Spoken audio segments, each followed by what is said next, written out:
اچھا یہ مختار جو تھا اس نے پروفٹ ہوڈ کلیم کیا تھا؟ مختار جو ہے مختار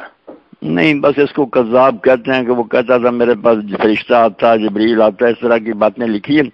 مگر یہ سب بات اس کے دشمنوں کی پھیلائی ہوئی نا، بے شک حدیث کی کتابوں میں ہوں، مگر جو مخالفین تھے دشمن سے،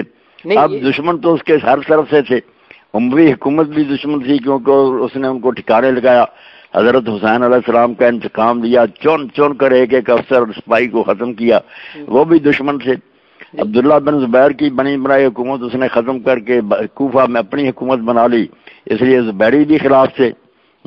اب شیعہ جو ہے وہ بھی ناراض ہیں، وہ بھی کہتے ہیں کہ نہیں، اس کا سینہ چیر کر دیکھا گیا، اس میں نا ابو بکر عمر کی محبت پائی گئی، وہ خارجی تھا، وہ ان سے محبت کرتا تھا، سارا جہان تو اس کا ہو گیا دشمن، بعد میں اس کی صفائی دینے والا کوئی رہا نا۔ اب جب سب لوگ صحابہ اس کے پیچھے نماز پڑھتے تھے اور اس کو زکوٰۃ ادا کرتے تھے، اس سے وظیفے لیتے تھے، یہ سب حدیث کی کتابوں میں، اگر نبی بن گیا تھا تو وہ تو واجب القتل تھا، بالکل اس کے پیچھے نماز کا سوال ہی نہیں پیدا ہوتا، مرتد تھا۔ اچھا یہ ساری باتیں خود امام ابن حزم نے نا المحلہ میں لکھی ہیں کہ صحابہ کرام اس کے پیچھے نماز بھی پڑھتے تھے، جمعے پڑھتے تھے،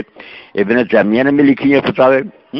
صحیح ہے، تو یعنی نبی نہیں بنا تھا، بس یہی باتیں ہیں کہ جھوٹ باتیں اس کی طرف منسوب کر دی گئی۔ ٹھیک ہے۔